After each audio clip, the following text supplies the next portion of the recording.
ஒரு foreign tour போனோம்னா என்ன, 4 ஹிஸ்டாரிக் பிளேஸ காட்டலாம். ஒரு சங்கி ஃபாரின் டூர் கூட்டு போனா என்ன பண்ணுவேன், நேரா அந்த ஊர்ல எங்கெல்லாம் கோயில் இருக்கு, எங்கெல்லாம் பணியாற்றான், எங்கெல்லாம் பிற்போக்கு கருத்துக்களை விதைக்கிறான், ஏதாவது சாமியார் இருந்துட்டான்னா போதும் அங்கேயே போய் அட்மிஷனை போட்டுரு அப்படின்னு பாப்பான்.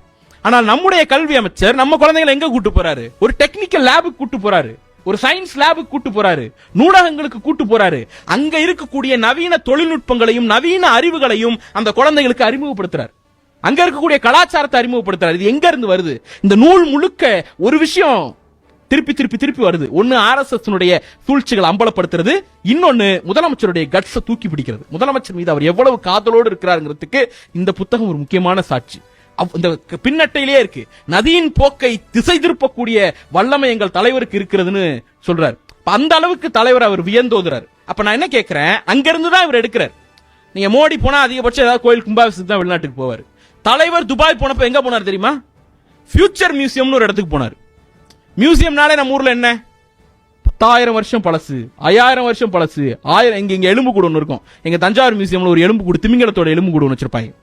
அது சும்மா அது.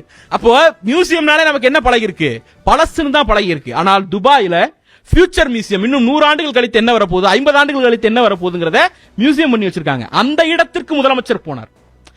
அதனுடைய வழிதான் இன்னைக்கு பள்ளிக்கல்வித்துறை அமைச்சர் போகிற போது அந்த குழந்தைகள் அவர் எங்கெல்லாம் கூட்டு போறாருன்னா, ஃபியூச்சர் என்ன, ஃபியூச்சர் டெக்னாலஜி என்ன, ஃபியூச்சர் அறிவு என்ன, உலக ஞானம் என்ன, அந்த இடத்திற்கு கூப்பிட்டு போற அந்த இடத்தை நாம பார்க்க வேண்டியிருக்கிறது, அதை சுட்டிக்காட்ட வேண்டியிருக்கிறது.